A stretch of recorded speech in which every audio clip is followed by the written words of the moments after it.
அமெரிக்காவினுடைய ஜனாதிபதி Donald Trump அவர்கள் மிகவும் அச்சத்துடன் இருக்கின்றார், மிகுந்த பயத்துடன் இருக்கின்றார், மிகவும் மன உளைச்சலில் இருக்கிறார் என்று சொல்லி அமெரிக்காவினுடைய பிரபலமான ஊடகம் த வால் ஸ்ட்ரீட் ஜேர்னல் ஒரு நீண்ட கட்டுரை ஒன்று எழுதியிருக்கிறது. அந்த கட்டுரையை படித்து பார்த்தீங்கன்னு சொன்னால் தலை சுற்றுற அளவுக்கு நிறைய தகவல்களும் நிறைய புள்ளி விவரங்களும் வந்து அதில் போடப்பட்டிருக்கிறது.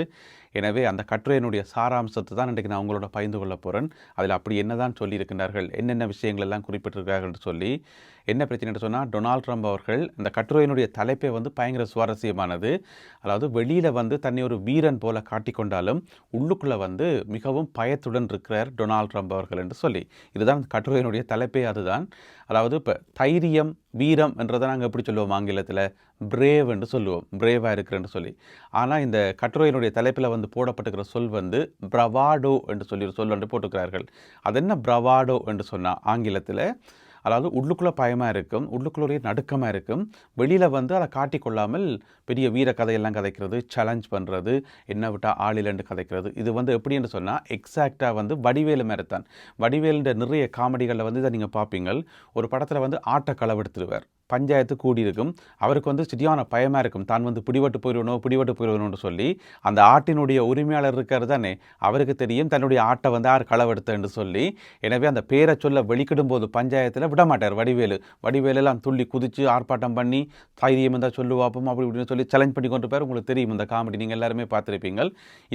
இந்த மாதிரியான ஒரு நிலைமையை தான் சொல்கிறது, இப்படியான ஒரு சிச்சுவேஷனை தான் சொல்கிறது பிரவாடோன்னு சொல்லி. கிட்டத்தட்ட அமெரிக்க ஜனாதிபதி டொனால்ட் ட்ரம்ப் அவர்கள் அப்படித்தான் இப்பொழுது இருக்கிறார் என்று சொல்லி இந்த கட்டுரையில் வந்து சொல்லப்பட்டிருக்கிறது. பொதுவாகவே பார்த்தீங்கன்னு சொன்னால் வால் ஸ்ட்ரீட் ஜேர்னலை வந்து ஃபேக் நியூஸ், பொய்யான செய்தியை பரப்புதுன்னு சொல்லி ட்ரம்ப் வந்து அடிக்கடி பேசிக்கொண்டிருப்பார். இனி இந்த கட்டுரையை பாய்ச்சா அப்புறம் இன்றைய ஞாயிற்றுக்கிழமை இன்னும் அமெரிக்காவில் விடியலை, இனித்தான் விடிஞ்சா அப்புறம் ஒழும்பி வாய்ச்சி பார்த்து போட்டு இன்றைக்கு என்ன நடக்க போகுதுன்னு தெரியலை. எனவே அந்த கட்டுரையில் வந்து வேறு என்ன எல்லாம் சொல்லப்பட்டிருக்குன்னு சொல்லி கொஞ்சம் விரிவாக பார்ப்போம். எதுக்காக ட்ரம்ப் வந்து வெளியில் இப்படி ஒரு தன்னை ஒரு வீரன் மாதிரியும் தான் ஒரு வெற்றி பெற்றவர் மாதிரியும் அடிக்கடி காட்டிக்கொள்கிறார். இந்த அவருடைய ட்ரூத் சோஷியலில் பார்த்தீங்கன்னு சொன்னால் அடிக்கடி சேலஞ்ச் விட்டபடி, ஈரானை அழிச்சிட்டோம், ஈரானில் வந்து ஒன்றுமே இல்லை, நாங்கள் வெற்றி பெற்றுட்டோம் என்று சொல்லி சொல்கிறதும், நான் ஒரு வெற்றி வீரன் என்று சொல்கிறதும், அமைதியினுடைய ஜனாதிபதி நான் தான் என்று சொல்கிறதும், தன்னைத்தானே புகழ்கிறதும், இப்படி மாற்றி மாற்றி ஒரு பக்கம் போய்கொண்டிருக்கும் அவருடைய ட்ரூத் சோஷியல் பதிவுகளில். இன்னொரு பக்கம் பார்த்தீங்கன்னு சொன்னால் நேட்டோ எங்களுக்கு உதவி செய்யலை, கைவிட்டுட்டது, ஐரோப்பியர்களை வந்து நம்ப முடியாது, அப்படி இப்படின்னு சொல்லி இன்னொரு பக்கம் இப்படி மாற்றி மாற்றி ஒரு குழப்பகரமான அறிக்கைகள் வந்து இந்த ஒரு மாதமாக பார்த்தீங்கன்னு சொன்னால் ஒன்றுமே வந்து தெளிவில்லை. அதுக்கு காரணம் இதுதான், உள்ளுக்குள்ளே இருக்கக்கூடிய பயத்தை வந்து காட்டிக்கொள்ள முடியாமல். எனவே டொனால்ட் ட்ரம்ப் அவர்கள் கடந்த ஒரு மாதமாக வந்து அளவுக்கு அதிகமாக கதைச்சு கொண்டு வந்ததுக்கு பின்னால் காரணமே அவருடைய தோல்வியும் அவருக்கு இருக்கக்கூடிய பிரச்சனைகளும், எங்கே தான் கட்டி எழுப்பி வச்சுக்கிற அந்த பிம்பம் வந்து உடைஞ்சு போயிருமோன்னு சொல்லி அவர் மிகுந்த அச்சத்துடன் இருக்கிறார்னு சொல்லி இந்த கட்டுரையில் வந்து சொல்லப்பட்டிருக்கிறது. இது எல்லாத்துக்குமே காரணம் இந்த போரில் வந்து அவர் விருப்பம் இல்லாமல் குதிச்சதான். உண்மையில் வந்து டொனால்ட் ட்ரம்ப் அவர்களுடைய உண்மையான கொள்கை என்னென்னு சொன்னால், வெளிநாட்டு யுத்தங்களில் வந்து ஈடுபடுறதில்லை, தேவையில்லாமல் அமெரிக்க இராணுவத்தை கொண்டு போயிட்டு வேறு இடங்களில் வந்து வெளிநாட்டு மண்ணில் கொண்டு போயிட்டு பலி கொடுக்க விரும்பலை என்றதை அவர் அடிக்கடி அந்த தேர்தல் பிரச்சார கூட்டங்களை வந்து சொல்லி தான் வாக்குகளே வாங்கினவர். நாம் வந்து யுத்தங்களை முடித்து வைப்பவன், யுத்தங்களை வந்து தொடங்குபவன் அல்ல என்று சொல்லி. இதுதான் அவருடைய தேர்தல் வாக்குறுதி.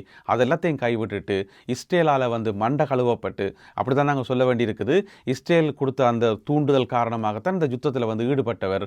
என்ன சொன்னவராம்னு சொன்னால், ஒரு கட்டத்தில் இந்த யுத்தம் ஆரம்பித்த கட்டத்தில் வந்து இந்த ஹோமுஸ் நீரிணை இருக்குது தானே, அந்த ஹோமுஸ் நீரிணையை திறக்கிறதுக்கு வந்து அது மூடப்பட்ட பிறகு அதை திறக்கிறதுக்கு அமெரிக்காவினுடைய ஒரே ஒரு ட்ரோன் காணும், அதுவே போதுமே, எதுக்கு இவ்வளோ படைகள் என்று சொல்லி அவரே கேட்டவராம். வெள்ளை மாளிகையில் இருக்கிற தன்னுடைய உதவியாளர்கிட்ட கேட்டவர்களாம், அமெரிக்காட்டில் இருக்கிற ஒரு ட்ரோன் காணும் என்று சொல்லி. என்ன ஒரு ட்ரோனை வச்சு ஹோமுஸ் நீரிணையை திறந்துடலாமா, ஈரான் கதையை முடிச்சிடலாமா?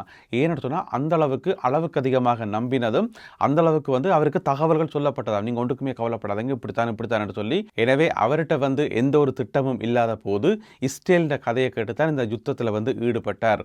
ஆயத்துல்லா அலி காமினே அவர்களுடைய கதையை முடிச்சிட்டா எல்லாமே முடிஞ்சிடும், ஈரான் வந்து சரணடைஞ்சிரும், அடி பணிஞ்சிரும் என்று சொல்லி டொனால்ட் ட்ரம்ப் அவர்கள் 100% நம்பியதாக இந்த கட்டுரையில் வந்து போடப்பட்டிருக்கிறது. ஆனால் அவர் நம்பினது எதுவுமே வந்து நடக்கல, அவர் எதிர்பார்த்தது எதுவுமே நடக்கல. எனவே இந்த யுத்தம் ஆரம்பித்த அடுத்த ஓரிரு நாட்களிலே வந்து அந்த தோல்வியை வந்து உணர ஆரம்பித்திருக்கிறார் டொனால்ட் ட்ரம்ப் என்று சொல்லி.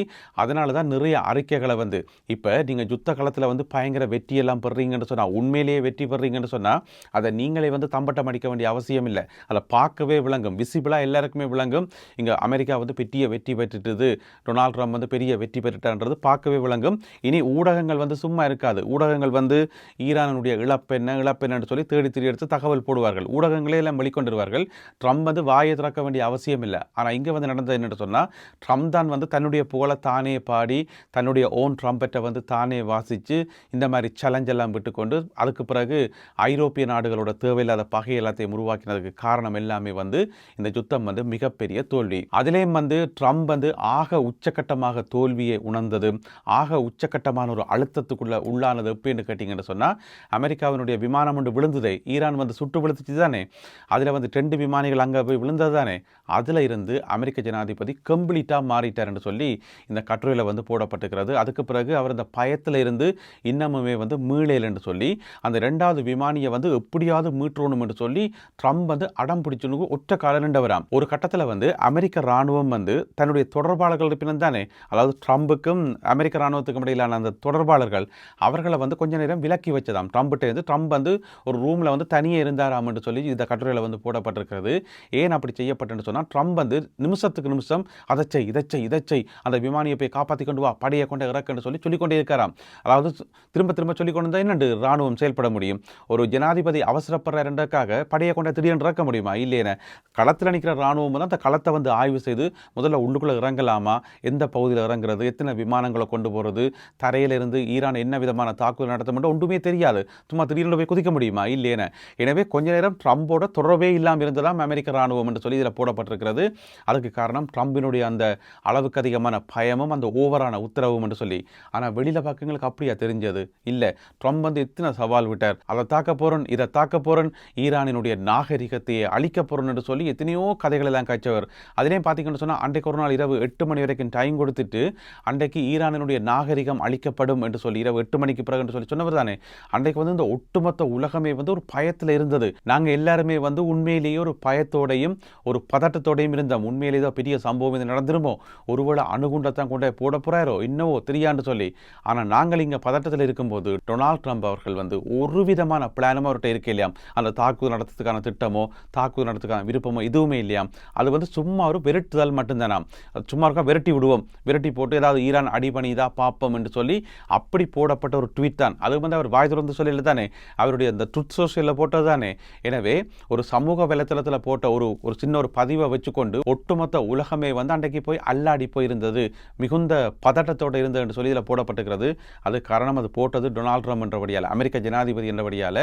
எனவே அப்படி ஒரு பதிவை வந்து வெளியில் போட்டுட்டு பெரிய ஒரு சேலஞ்சை விட்டுட்டு, அதாவது எந்த ஒரு அமெரிக்க ஜனாதிபதியும் தன்னுடைய வாழ்நாளில் விடாத மிகப்பெரிய ஒரு மோசமான சேலஞ்ச் தானே அது, ஒரு நாட்டினுடைய நாகரிகத்தை அழிப்பென்றது. எனவே அப்படி ஒரு வீர வசனத்தை சொல்லி போட்டு அவர் வந்து எந்த விதமான திட்டமும் இல்லாமல் வெள்ளை மாளிகையில் அமைதியாக இருந்தார் என்று சொல்லி த வால் ஸ்ட்ரீட் ஜேர்னல் தன்னுடைய கட்டுரையில் வந்து சொல்லியிருக்குது. அன்றைக்கு காலமை வந்து மார்க்கோ ரூபியோ இருக்கிறதானே, அவரை கூப்பிட்டு சொல்லியிருக்காராம், ஏதாவது செய்து என்ன செய்யறியோ ஏது செய்யறியோ தெரியாது, நீ தலைகளாண்டாலும் பரவாயில்லை, ஈரானோட ஒரு டீல் ஒன்று போடணும், உடனடியாக ஒரு டீல் ஒன்று போட்டாகணும், போர் நிறுத்தத்துக்கான ஒரு ஒப்பந்தம் ஒன்று போடணும், ஏதாவது செய்ய என்று சொல்லி மார்க்கோ ரூபியோ சொல்லித்தராம். அதுக்கு பிறகு தான் மார்க்கோ ரூபியோ ஓடி திரிஞ்சு பாகிஸ்தானோட கதைச்சு துருக்கியோட கதைச்சு மாற்றி கதைன்னு கதைச்சு அப்புறம் கடைசி நிமிஷத்தில் பார்த்தீங்கன்னு சொன்னால் அந்த 8 மணி வர்றதுக்கு 90 நிமிஷம் மட்டும்தான் இருந்தது. அப்படியான கடைசி டைமில் தான் டொனால்ட் ட்ரம்ப் வந்து அறிவிக்கிற 2 வார கால போர் நிறுத்தம் என்று சொல்லி, அந்த 2 வார காலமும் என்ன செய்ய போகிறோம் ஏது செய்ய போகிறோன்னு சொல்லி எந்த விதமான தெளிவும் அவருக்கு இருக்கலையாம் என்று சொல்லி இந்த கட்டுரையில் வந்து சொல்லப்பட்டிருக்கிறது. அது மட்டும் இல்லாமல் அமெரிக்க ஜனாதிபதி இருக்கக்கூடிய வெள்ளை மாளிகை இருக்குத்தானே, அது வந்து தாக்குதலுக்கு இலக்காக கூடும் என்கின்ற ஒரு அச்சம் வந்து அமெரிக்க பாதுகாப்பு அதிகாரிகள் மத்தியில் இருந்ததாம், புலனாய்வாளர்கள் மத்தியில் இருந்ததாம். அதனால் வந்து அடிக்கடி இந்த மாதத்தில் இந்த 39 நாட்கள் யுத்தம் நடந்ததானே, இந்த காலப்பகுதியில் பார்த்தீங்கன்னு சொன்னால் டொனால்ட் ட்ரம்ப் அவர்கள் அவருடைய தனிப்பட்ட இல்லமுக்கு தானே மார்லாகோ அங்கே வந்து அடிக்கடி மாற்றப்பட்டார் என்று சொல்லி இந்த கட்டுரையில் வந்து போடப்பட்டிருக்கிறது. அதுக்கு காரணம் எந்த நேரமும் ஈரான் எப்படியான ஒரு உச்சக்கட்ட தாக்குதலையும் நடத்தலாம் என்று சொல்லி. ஏனென்றால் ஈரான் வந்து என்ன செய்யும் ஏது செய்யும் எப்படியான தாக்குதல் நடத்தும் அவர்களுடைய உண்மையான கெப்பாசிட்டி என்ன என்று சொல்லி எதுவுமே தெரியாது என்று சொல்லப்படுகிறது.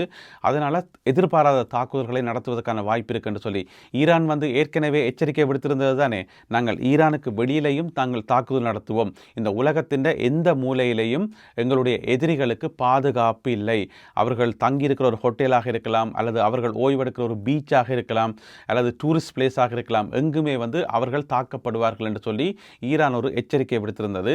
அதுக்கு பிறகு டொனால்ட் ட்ரம்ப் அவர்கள் அடிக்க ஒரு தடவை மார்லாகோக்கு மாற்றப்பட்டதாகவும் அங்கே ட்ரோன்களினுடைய கண்காணிப்பை குறைப்பதற்காக அந்த மாளிகையினுடைய மேல் பகுதியில் செயற்கையான முறையில் குடைகள் எல்லாம் விரிக்கப்பட்டிருந்ததாகவும் இந்த கட்டுரையில் போடப்பட்டிருக்கிறது. எனவே இந்த கட்டுரையினுடைய சாராம்சம் என்னென்னு சொன்னால், டொனால்ட் ட்ரம்ப் அவர்கள் வெளியில் காட்டுற முகம் உண்டு, உள்ளுக்குள்ளே அவர் ஃபீல் பண்ணுறது வேறு. அவர் மிகுந்த பயத்துடனும் தோல்வி பயத்துடனும் அச்சத்துடனும் மன அழுத்தத்துடனும் இருக்கிறார் என்று சொல்லி யோசிச்சு பாருங்க. ஹோமோஸ் நீரணையை ஈரான் திரும்ப மூடி இப்போ 24 மணி நேரம் ஆயிட்டுது.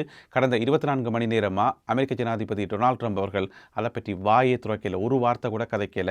ஏனண்டா அவர்கிட்ட சொல்றதுக்கு எதுவுமே இல்லையா.